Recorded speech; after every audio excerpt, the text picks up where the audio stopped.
Okay, so as I said, today is not so much note taking, although there's just like one slide of notes. It's more of a when we go outside, this is how you're going to try and identify a bird. Instead of just looking at a bird and being overwhelmed and automatically knowing what it is, it takes a little practice. Some birds are going to be easier than others, but if you use a couple of these strategies, it'll make it easier to identify the birds. So,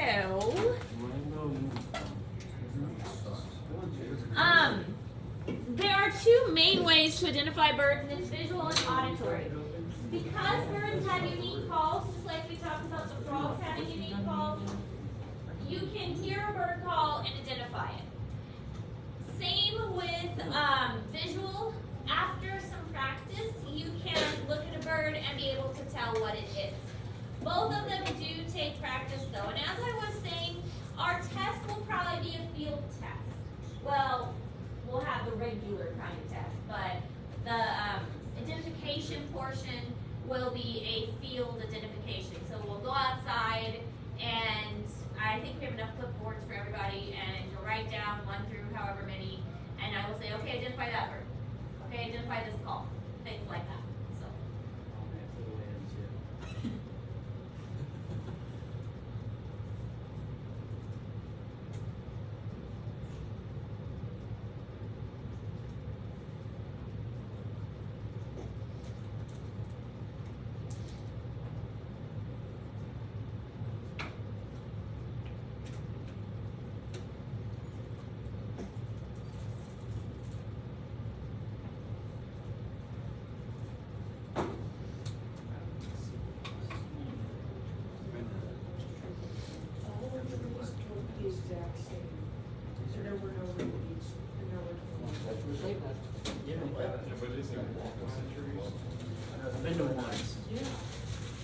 They all look the same.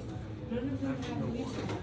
And freaking Tyler was like, well, why didn't you just look at the leaves on the ground? There were thousands of them. We were in a forest. I did. We were flagged by the Missouri Farmland Conservation Trust.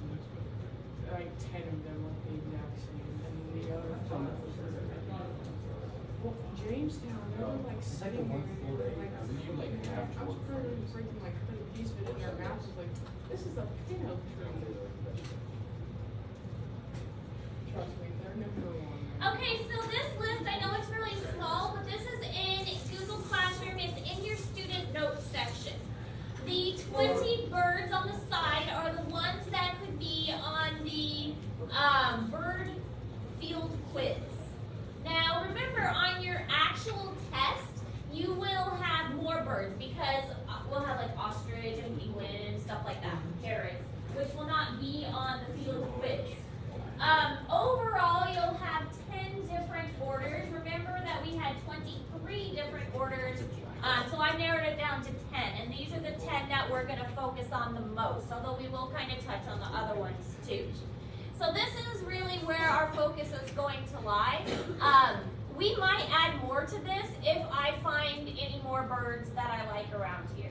It's been a while since I've lived in Missouri, so I might find another bird I want to add to the list. And then that's my prerogative to do at a later time.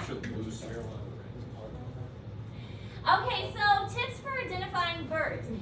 When you are identifying them visually, hopefully we can find some binoculars. Does anybody have binoculars? Some people? Okay. So we might be able to bring binoculars, maybe label them or something. I don't know. I don't want you to share with other people, but I also don't want you to have to bring them back and forth. We'll think about that. But anyways, looking at where it was found. Was it in the water? Well, then it's probably a water bird. Was it on a power line? Then it's probably a passer-formans.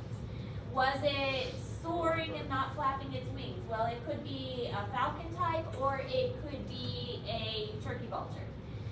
Also paying attention to what it's eating.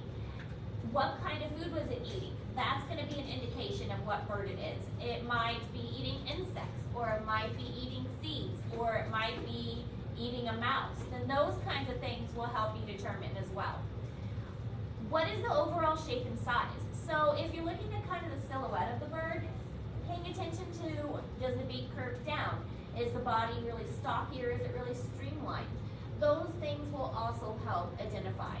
And then what color is it? Of course, that one's pretty easy. That's one of the things that we're going to look at first. When you see a bird, you automatically kind of notice the color. And a lot of times that is a good indication. But again, remember that you can't always go by color because the female birds don't really have as much color as the males. Even things like a cardinal. The cardinal males are bright red, but the females are a more drab brown color. So they do, and they still have that little tuft at the top. So again, color isn't the only thing that you can pay attention to. All right, so different ways to compare birds, and that's where it gets a little bit tricky, is because some birds appear similar to each other. They can have similar size and shapes. These are finches. These are nuthatches. These are a ground bird. This is a junco, and these are sparrows. So they really look a lot similar, but looking at the shape of the beak, the color, and the overall body, like this body is more round, this one is more streamlined. These have stripes and yellows on them. Typically finches have yellow on them. These have a more faded color. So it's just a lot of information that you have to kind of put into play at the same time. Catch a bird? We did. You missed that though. I don't think it was this class, was it? Yeah, it was third hour. No, but we like go out to where like identify if we get most one, we can catch it. I doubt you'd be able to catch it. The only reason we caught this one in here is because it stunned itself on the window. I don't think you want to doubt me. I'm not saying I doubt you. I'm also saying I don't want to hurt the bird. All right, so paying attention to the silhouette. If we just looked at these, and this was all we could see, like the sun was shining behind them, with practice, we'd be able to figure out what kind of bird it is. Long beak and a tuft of feathers at the back is a kingfisher. Nuthatches are the only ones that can walk down a tree. So if you see a bird that is walking down the tree, that's a nuthatch. Owls have a kind of stockier appearance, and often owls are only found at night. Not always true. There's some owls that are diurnal, but most of them are nocturnal. Shorebirds, sparrows, again, those are pretty common ones. Swallows, this has a distinctive tail, and they're very streamlined with very rounded heads. So again, it's one of those things that just takes practice. And once you practice it enough, and we hopefully will be able to get outside, although the next 2 days, who knows what's going to happen. But hopefully next week the weather will be nice and we'll be able to go outside and look at some of these birds. Because a lot of times this is what you're going to see.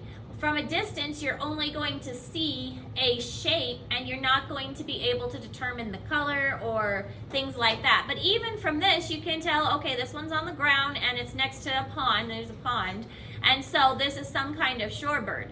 This one, a lot of times hawks and eagles and things will be perched up into a tree so they can look over a field. You notice those a lot of times when you're driving along the road and you'll see a hawk or something up in a tree. Woodpecker on the side of the tree, those are pretty easy to identify. So again, learning the silhouettes and practicing with that will help.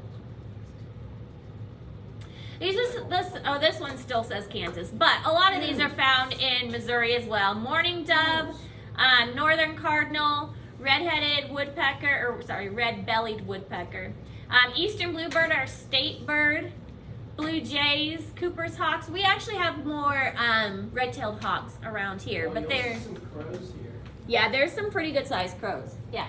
Okay, so what are those birds like that sit out in the fields and there's like always like hundreds of different Those are the starlings. European starlings. They travel in really large herds like that. And they're an invasive. They are an invasive species. Cow goes But moo. yes, it's typically the European starlings. Bird goes tweet and mouse goes squeak. You see them like fly across the sky, long lines that go on forever. Yeah, those are starlings. All right, so here are some common ones that these two get confused a lot because even though they look different when you're looking at them close up, if you look at them from a distance, they do look very similar. One of the main distinguishing characteristics is the beak. The grackle, this is a common grackle, has a black beak, and the European starling has a yellow beak. So they don't look, it's easy to tell them apart now. but trust me, when you get out into the field, these two get mixed up a lot because the iridescent colors just look black. House sparrow, super common, they're everywhere. That was the one that got in the classroom. They're called chickadees. The chickadees have a similar appearance, but they're more of a bluish color, and they typically have black on their head. Yeah, so they're not usually brown. Robin, most people know robin. That one's easy. All right, so as far as identification for auditory, this is very similar to what we did with the frogs. Each call is unique to the species, and it's a little bit easier, I think, with bird calls because their calls sound differently from each other. With the frogs, it was a little confusing because a lot of them sounded similar, but with birds, there's a lot more variation. So there are a lot of strategies that are already out there that you can look up to help you remember the bird calls, but for a robin, it's a very fast, I think it sounds like here I am. And it says here I am, here I am, here I am, here I am, and it does it really fast. So putting words to the call is really going to be helpful for this.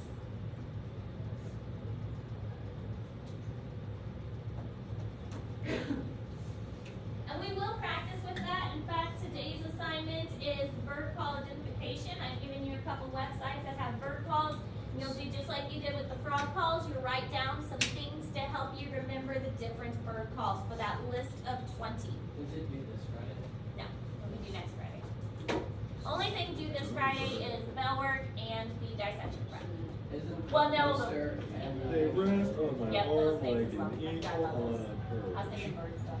Those That sounds are fun. I so got great. tomorrow off. New York somehow. big. Tomorrow I'm doing my homework. Or at least I plan it. Well, I gotta do laundry tomorrow too, so. Priorities, gotta have clean clothes. Okay, so these are the two websites that I included in Google Classroom for you. They're on your assignment. They are both really good websites. You can actually look at a picture of the bird in some cases, and then it will tell you the call that it makes as well. So both of these are really good ones for identifying a lot of those bird calls. There are a lot of good bird identification apps.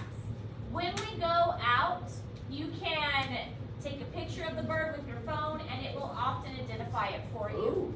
So I encourage you to try and play the couple. I'm sure there's some free ones out there, and download a couple because this will be helpful at least in the beginning. Now obviously I'm not going to let you use the app for the quiz, but there's some really good ones out there that'll help you practice. Like you could try and identify it yourself and then use the app to figure out if you do it right. The apps are even better for birds because a lot of people do bird watching. So these are really, really good.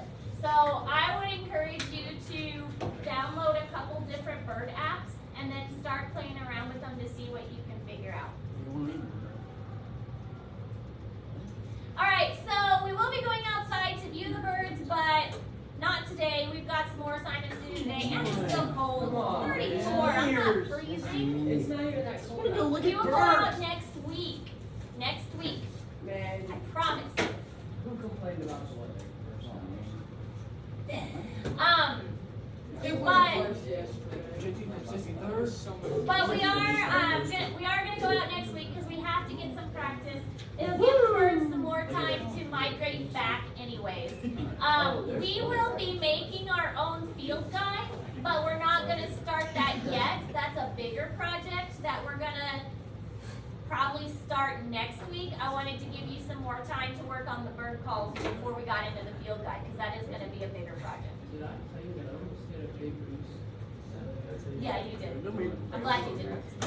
Okay, your assignment for today is to work on that bird song ID and get practicing with that.